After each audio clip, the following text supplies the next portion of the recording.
Hello बच्चों, कैसे हो आप लोग। मैं राजेश जांगे। बच्चों, आज का हमारा टॉपिक है D Broglie equation, part third. Part third क्यों बच्चों, अभी कुछ रह गया। उसको डी ब्रोगली इक्वेशन को हम इलेक्ट्रॉन, अल्फा पार्टिकल इनके लिए अप्लाई करेंगे एंड साथ ही साथ में इस डी ब्रोगली इक्वेशन को बोर थ्योरी के साथ में एसोसिएट करेंगे। बोर थ्योरी के साथ में क्या रिलेशन होता है, उसको कैसे कोरिलेट कर सकते हैं, वो सब के सब आज के लेक्चर में देखते हैं। तब आज ये टॉपिक फिनिश हो जाएगा। तो चलो स्टार्ट करते हैं यार। अभी तक हम लोगों ने पढ़ा था कि अगर किसी भी चार्ज पार्टिकल को क्यू वोल्टेज के साथ में एक्सेलरेट किया जाए तो ऐसी सिचुएशन में उसकी डी ब्रोगली वेवलेंथ को हम lambda is equal to h by 2m q V square root से देते हैं बच्चों। ये फॉर्मूला हमने पढ़ा था और आप लोगों ने देखा था, ये एक इंपॉर्टेंट फॉर्मूला है। मैटर वेव्स को कैलकुलेट करने के लिए ये यूज में लिया जाता है। मैंने लास्ट लेक्चर में आपको बताया था कि फोटोन की वेवलेंथ अलग अलग, वो अलग केस है और मैटर की वेव्स है वो अलग केस है। फोटोन की वेवलेंथ है वो प्लैंक थ्योरी के अकॉर्डिंग कैलकुलेट करते हैं, यानी E equal to h c by lambda, energy और लेमडा के बीच में रिलेशनशिप देता है। और यहाँ पर मैटर वेव्स है वो हम इस फॉर्मूला से कैलकुलेट करते हैं बच्चों। तो यहाँ पर देखते हैं इलेक्ट्रॉन के लिए मैं पॉइंट लूंगा बच्चों। पहला, if an electron is accelerated with V voltage, तो ऐसी सिचुएशन में क्या होगा, रखिए लेमडा की वैल्यू मैं पहले तो मास एंड क्यू की वैल्यू रख देता हूं। मास क्या है एम इलेक्ट्रॉन का 9.1 into 10 raised to the power minus 31 kg। Charge है 1.6 into 10 raised to the power minus 19 coulomb और एज की जो वैल्यू होगी वो होगी 6.626 into 10 raised to the power minus 34 joule second. ये वैल्यू होती है बच्चों। तो रख दीजिए यहाँ पर टू, आपको पता है एक नंबर है, मास कांस्टेंट है, क्यू भी कांस्टेंट है, एच भी कांस्टेंट है। जब ये वैल्यू रखते हैं तो लैम्डा की वैल्यू मिलती है बच्चों में, lambda equal to 150 square root angstrom divide by square root of v। ये वैल्यू हमें मिलेगी बच्चों। या इसको आगे भी सोल्व कर सकते हैं, lambda is equal to 12.3 angstrom divide by square root of v। ये किसके लिए है, इलेक्ट्रॉन के लिए। तो मैं इसे लैम्डा ऑफ इलेक्ट्रॉन लिख सकता हूं, इलेक्ट्रॉन की वेवलेंथ लिख सकता हूं इस तरह से। तो ये एक अच्छा सा फॉर्मूला मिल जाता है। मान लेते हैं आपको अल्फा पार्टिकल दिया हुआ, केस बी लेते हैं। चार्ज पार्टिकल कुछ भी हो सकता है, अल्फा पार्टिकल भी हो सकता है, प्रोटॉन भी हो सकता है और इलेक्ट्रॉन भी हो सकता है। ठीक है बच्चों, इसके अलावा और भी हो सकता है। तो हम यहाँ पर जो है अल्फा पार्टिकल की बात करते हैं। यहाँ पर case second for alpha particle. Alpha particle क्या होता है बच्चों, आप लोगों ने फर्स्ट लेक्चर के अंदर देखा था कि अल्फा पार्टिकल है उसका मास प्रोटॉन के मास का कितना गुना होता है, 4 गुना होता है, यानी 4 टाइम्स मास होता है बच्चों उसका। किसका, अल्फा पार्टिकल का मास 4 टाइम्स होता है। पहला पॉइंट, चार्ज कितना होता है, because this is the nucleus of helium. तो ऐसे सिचुएशन में न्यूक्लियस ऑफ हीलियम से 2 इलेक्ट्रॉन निकालेंगे तभी तो हीलियम आयन बनेगा और केवल उसका न्यूक्लियस बचेगा। तो यानी मैं ऐसा कर सकता हूं, मास ऑफ अल्फा पार्टिकल होगा mass of 4 times of mass of proton, 4 times of mass of proton. रखिए यार 4 multiply by 1.672 into 10 raised to the power minus 27 kg, ये वैल्यू मिलेगी। चलिए अब क्या करें, यहाँ पर चार्ज की बात कर लेते हैं, क्यू की भी बात करते हैं। क्यू की वैल्यू क्या होगी इसके लिए, अल्फा पार्टिकल के लिए 2 इलेक्ट्रॉन के इक्वल चार्ज होगा 2 into 1.6 into 10 raised to the power minus 19 coulomb, ये वैल्यू होगी। चलिए बच्चों अब इसको आगे प्रोसीड करते हैं यार।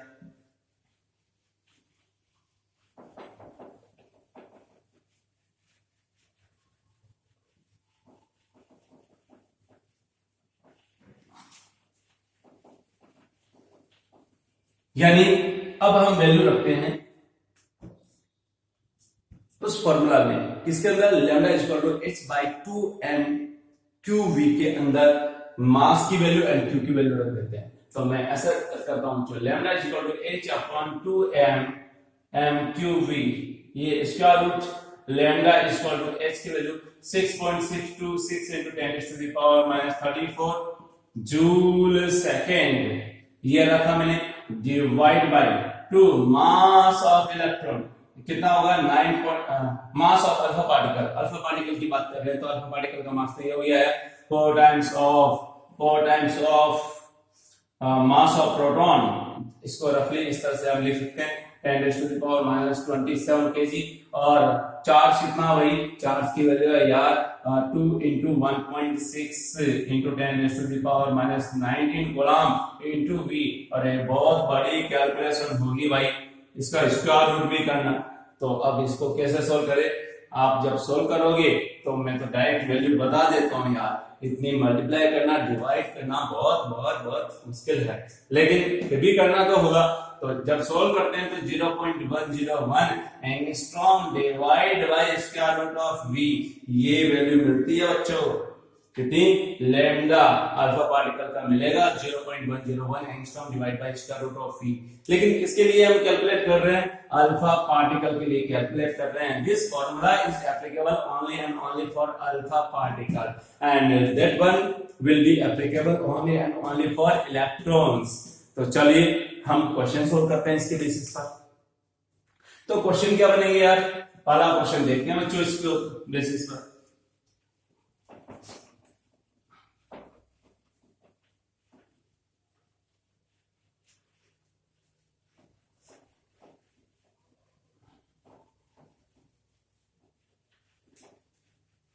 यहां पर देखिए यार, पहला क्वेश्चन क्या होगा, फर्स्ट क्वेश्चन की बात करते हैं। चलिए पहला question, if an electron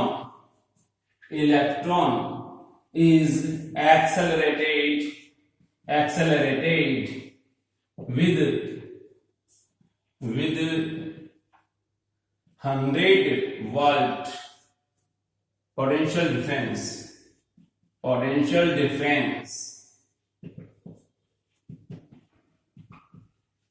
then find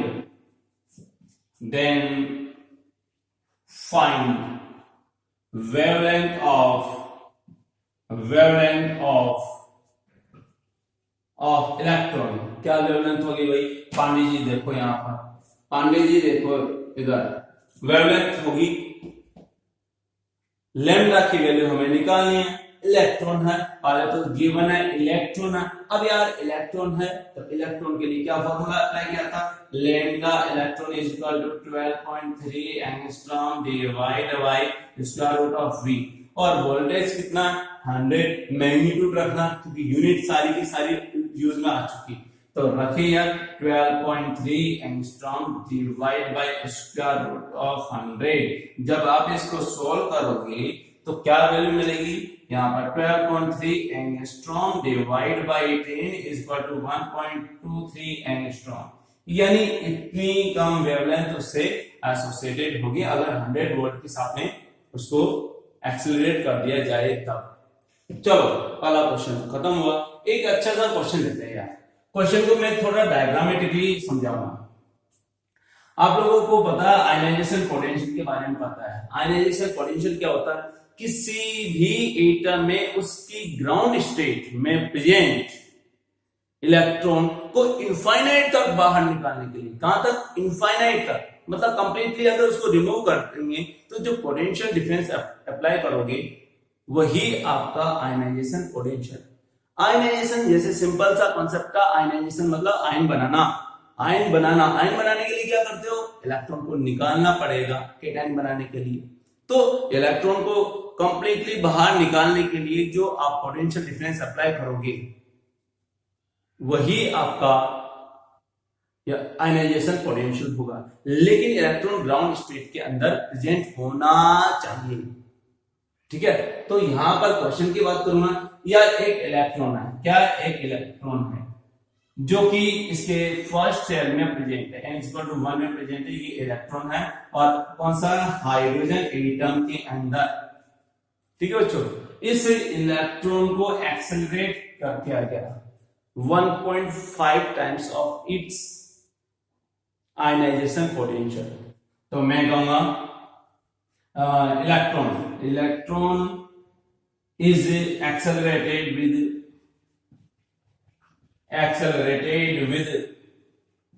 1.5 times of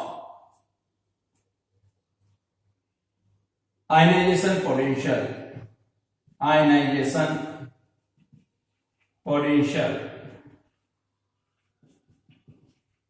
okay bachcho, 1.5 times of ionization potential. Find lambda of electron की लैम्डा आपको फाइंड आउट करनी है। क्वेश्चन आई थिंक आपको समझ आ गया होगा।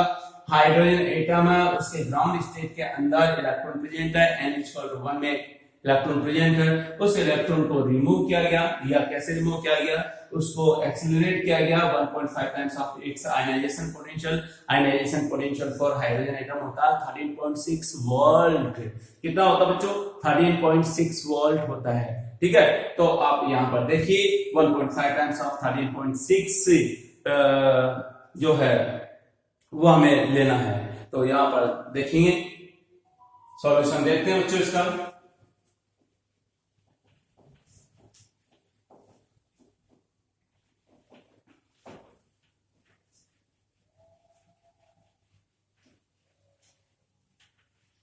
सॉल्यूशन क्या होगा आप देखिए यहां पर।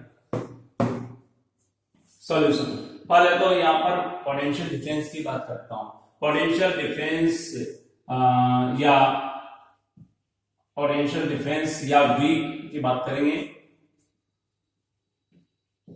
डिफरेंस और V इज इक्वल टू क्या होगा? 1.5 टाइम्स ऑफ 13.6। तो बच्चों ये आ जाएगा यहाँ पर आपका होगा लगभग 6.8 ना। तो 6.8 यहाँ मल्टीप्लाई करने पर 4 आएगा और साथ ही साथ में ये होगा आपका 20.4 वोल्ट आपका आ जाएगा। कितना? 20.4 वोल्ट। इससे एक्सेलरेट किया गया। लेकिन यार एक चीज सोचना पड़ेगा, जब इसको एक्सेलरेट करेंगे तो डेफिनेटली पहले तो ये बाहर निकलेगा। तो बाहर निकलने के लिए 13.6 वोल्टेज की रिक्वायरमेंट होगी। ठीक है, क्योंकि वो उसकी काइनेटिक एनर्जी में इन्वॉल्व नहीं होगी। इलेक्ट्रॉन को जीरो वेलोसिटी के साथ बाहर निकालने के लिए रिक्वायर्ड पोटेंशियल डिफरेंस होगा 13.6 वोल्ट। ठीक है बच्चों, क्योंकि वही आयनाइजेशन पोटेंशियल। तो मैं यहां पर लिखूंगा, इससे तो हमने एक्सेलरेट किया गया। Now ionization potential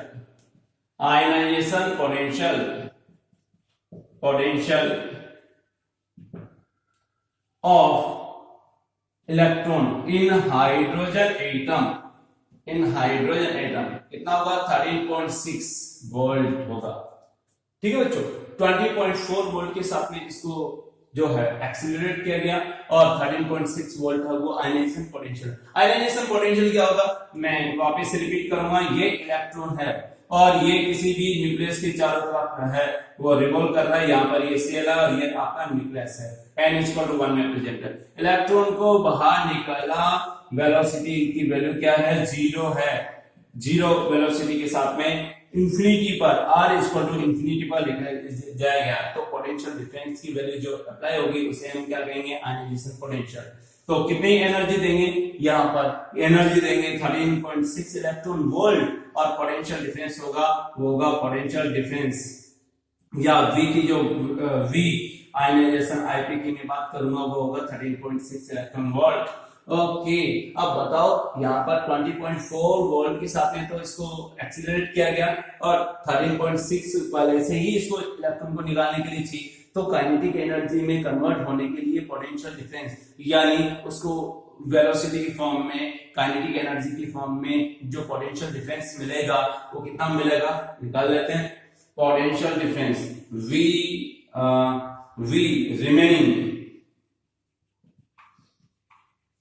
is kinetic energy equal to क्या होगा, यहां पर मैं कहूंगा काइनेटिक एनर्जी की फॉर्म में रहेगा। तो यहां पर देखो 20.4 वोल्ट माइनस 13.6 ये आपका वोल्ट होगा इज इक्वल टू 6.8 वोल्ट। इतना पोटेंशियल डिफरेंस है वो काइनेटिक एनर्जी की फॉर्म में रहेगा बच्चों।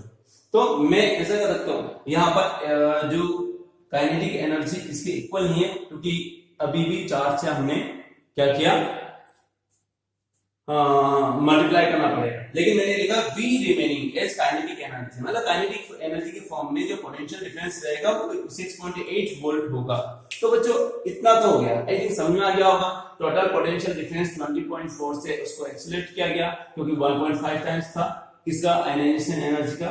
और जो इलेक्ट्रॉन को निकालने के लिए 13.6 वोल्ट की जो पोटेंशियल डिफरेंस यूज में आ गया तो रिमेनिंग होगा 6.8। नाउ वेलोसिटी ऑफ इलेक्ट्रॉन की बात करेंगे या लैम्डा की बात करेंगे।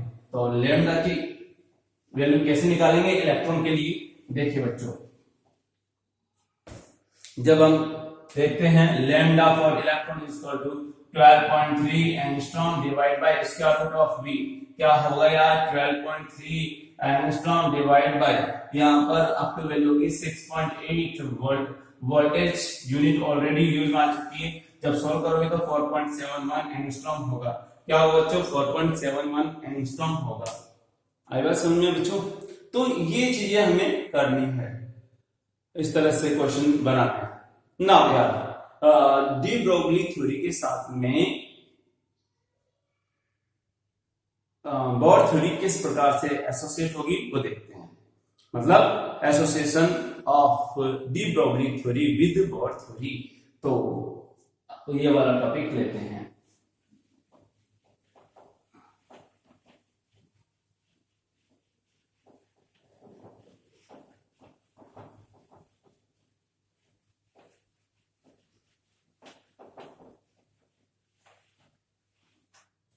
चलिए बच्चों क्या होगा, association with of de Broglie theory with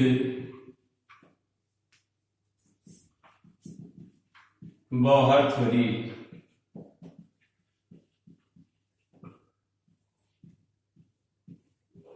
ठीक है बच्चों, we know third postulates of Bohr क्या थी बच्चों, इलेक्ट्रॉन उन्हीं शेल में रिवॉल्व करता है जिसका एंगुलर मोमेंटम h/2 पाई के इंटीग्रल फॉर्म में, यानी होल नंबर मल्टीपल में। एंगुलर मोमेंटम जो कि क्या होता है, angular momentum m multiply by v, ये मोमेंटम होता है। एंगुलर मोमेंटम के लिए r से मल्टीप्लाई करेंगे तो mvr की जो वैल्यू होगी वो h/2 पाई के होल नंबर मल्टीपल में होना चाहिए। तो मैं लिखता हूं यहां पर mvr equal to nh/2 pi पहला equation. But from de Broglie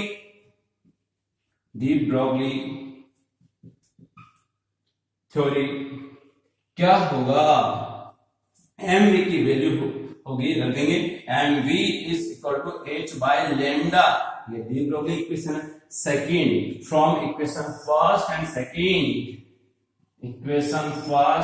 second क्या आने लगा बच्चों, यहां पर रखो यार h by lambda into r is equal to, मैंने mv की जो वैल्यू है ये वो यहां से आप रख दिया, यानी mv की जगह h बाय पाई रखा। तो देखो बच्चों nh/2 पाई ये मिल जाएगा। ओके बच्चों, यहां पर क्या होगा, x से h कैंसिल हो गया, रखिए 2 pi r is equal to n lambda. ये एक बहुत ही शानदार इक्वेशन मिलेगी।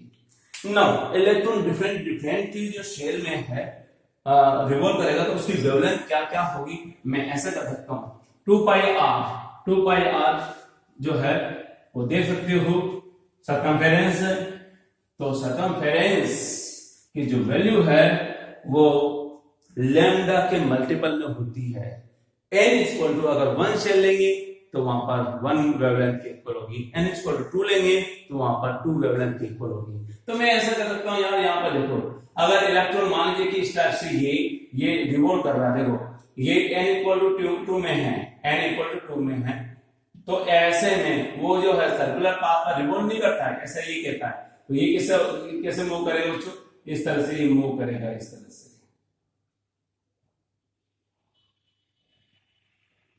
इस तरह से, यानी 2 वेव उसकी होगी। यहाँ पर कितनी वेव होगी बच्चों, 2 वेव। इस तरह से मैं लिख सकता हूं। अगर n इक्वल टू 3 में है तो क्या क्या होगा, यहाँ पर आप रख सकते हो, देखो यहाँ पर इसको मैं पहले सर्कल के फॉर्म में बना देता हूं, ठीक है बच्चों। यहां पर देखिए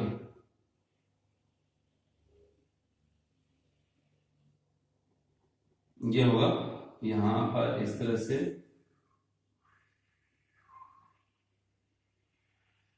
इस तरह से n इक्वल टू कितने वेव होगी, यहाँ पर n इक्वल टू 3। देखो बच्चों 3 वेव कैसे, 1 वेव 2 वेव 3, ये 1 ये 2 ये 3, यहाँ पर क्रेस्ट वाला पार्ट ले लीजिए, यानी n इक्वल टू 3 में 3 वेव के इक्वल होगा। अगर मान लीजिए n इक्वल टू 4 है, यानी फोर्थ सेल की बात करेंगे, तो वेव्स लेंथ कितनी वेवलेंथ के बराबर होगी, सर्कमफेरेंस 4 वेवलेंथ के बराबर होगी। n इक्वल टू अगर 5 है तो 5 वेवलेंथ के बराबर होगी, ठीक है बच्चों, सर्कमफेरेंस। तो यहां पर हम क्वेश्चन सोल्व करते हैं इसके बेसिस पर। क्या है क्वेश्चन है, if radius of first cell in hydrogen atom is x, then find wavelength of third shell। Third shell की वेवलेंथ आपको फाइंड आउट करना, और x की वैल्यू दी हुई है, वो फर्स्ट सेल है उसकी रेडियस दी हुई है। फर्स्ट सेल की रेडियस अगर x है तो थर्ड सेल की वेवलेंथ हमें फाइंड आउट करना। चलिए देखते हैं सॉल्यूशन। पहले क्वेश्चन को समझना, यहां पर फर्स्ट सेल की रेडियस हाइड्रोजन एटम में कितनी है, x। तो रेडियस के बारे में पता आप लोगों को, we know radius is equal to r is equal to होता है 0.529 angstrom n square by z। और बच्चों हाइड्रोजन के लिए क्या होगा, z की value 1, first shell equal to n equal to 1 हो जाएगा। तो r की वैल्यू क्या हो जाएगी, रखिए 0.529 angstrom multiply by 1 square by 1 is equal to, यहां पर ये x के बराबर होगी। आई थिंक कोई दिक्कत नहीं, मतलब मैं कहना चाह रहा हूं कि यहां पर ये जो वैल्यू है 0.529 एंगस्ट्रॉम है, वो क्या होगा, x के बराबर है। तो अब उसने बोला थर्ड शेल की वेवलेंथ बतानी, कितने बच्चों, थर्ड शेल की वेवलेंथ। तो थर्ड शेल की वेवलेंथ क्या होगी, yes, wavelength of third shell.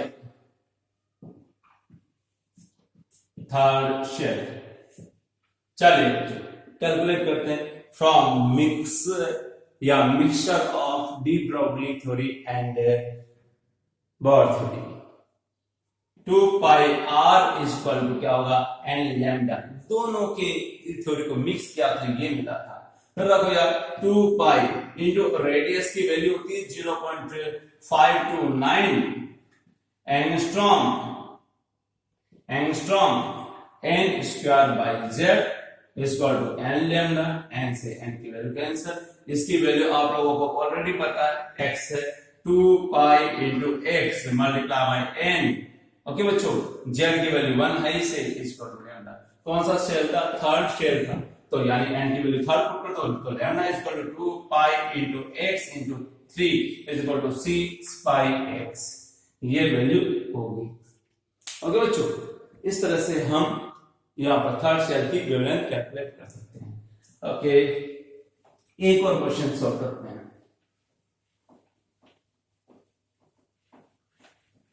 अच्छा सा क्वेश्चन है। क्वेश्चन क्या है, क्वेश्चन है the de Broglie wavelength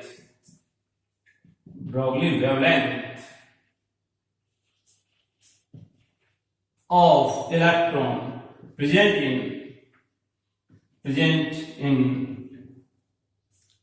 in second shell of lithium plus 2 ion is equal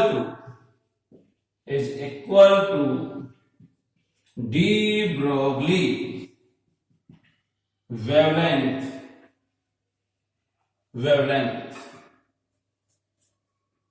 in an shell of carbon plus 5.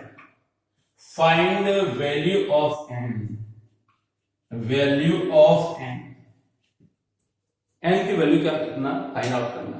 Question है बच्चों, यहां पर लिथियम प्लस 2 आयन के सेकेंड शेल है, उसकी जो वेवलेंथ है वो इक्वल है C+5 के n शेल में प्रेजेंट इलेक्ट्रॉन के। तो आपको फाइंड आउट करना है n, यानी कौन सा शेल है। चलिए स्टार्ट करते हैं बच्चों। दो केस बनेंगे, एक तो हीलियम के लिए बनेगा और एक केस बनेगा किसके लिए, कार्बन, या एक केस बनेगा लिथियम प्लस 2 के लिए और एक केस कार्बन प्लस 5 के लिए। तो सॉल्यूशन पहला है फॉर लिथियम प्लस 2, n1 की वैल्यू कितनी दी हुई है बच्चों, 2 दी हुई है, z1 की वैल्यू दी हुई है यहाँ पर 3 दिया हुआ। ओके, तो रेडियस की वैल्यू निकाल लेते हैं यहाँ पर बच्चों, रख दीजिए यहाँ पर 0.529 angstrom multiply bye 2 square divide by 3, ये वैल्यू होगी। ओके, इसे R1 कहूंगा, यानी इक्वेशन बना देते हैं। डी ब्रोगली वेवलेंथ क्या होगी, 2 pi r 0.529 angstrom multiply by 4 by 3 is equal to, कौन सा सेल था, सेकंड सेल, तो 2 मल्टीप्लाई बाय लैम्डा, पहले equation.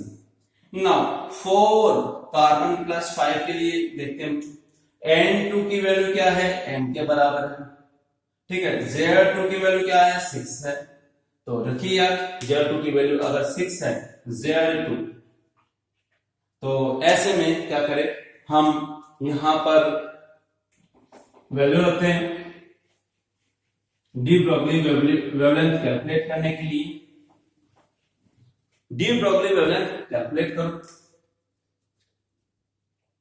From 2 pi r equal to n lambda, रखिए 2 पाई r2 की वैल्यू क्या होगी, r2 की वैल्यू रखो 0.529 एंगस्ट्रॉम, मतलब मल्टीप्लाई बाय n2 की वैल्यू क्या होगी, n स्क्वायर डिवाइड बाय यहाँ पर 6 हो जाएगा, इज इक्वल टू n की वैल्यू अगेन n हो गया लैम्डा, सेम है, इसे इक्वेशन सेकंड कहेंगे। n से n आप चाहो तो कैंसिल भी कर सकते हो। ओके, तो 2 pi multiply by 0.529 angstrom n divide by क्या होगा 6 is equal to lambda. Okay, इसे सेकंड इक्वेशन करेंगे, इसे नहीं करेंगे। क्या करें, फर्स्ट इक्वेशन को सेकंड इक्वेशन से डिवाइड कर दो, ठीक है। तो equation second by first. Okay, second कौन सी थी यार, यही थी 2 पाई। अगर इसको इससे मल्टीप्लाई करें तो अच्छा रहेगा, 6 को इससे मल्टीप्लाई करेंगे तो क्या होगा बच्चों, यहाँ पर देखिए 6 से लैम्डा हो जाएगा, तो 2 pi multiply by 0.529 angstrom multiply by n is equal to 6 lambda divide by, हम कौन सी इक्वेशन है, ये वाली इक्वेशन है। अब रखो क्या होगा बच्चों, यहां पर देखिए 2 pi into 0.529 angstrom multiply bye यहां पर 4 बाई 3 ऊपर आ जाएगा, 3 को यहां पर लिख देते हैं बच्चों। ओके, और क्या है 2 लैम्डा, देखो 2 लैम्डा से 6 लैम्डा 3 टाइम्स कैंसिल हुआ,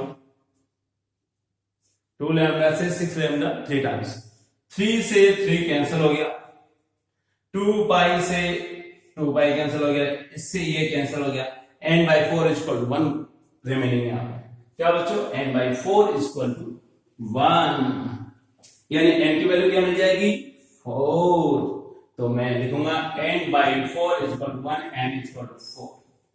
इस तरह से डी ब्रोगली वेवलेंथ के बेसिस पर काफी वैरायटी के क्वेश्चन बनते हैं, जो कि हमने एग्जांपल्स की फॉर्म में सॉल्व किए। Thank you.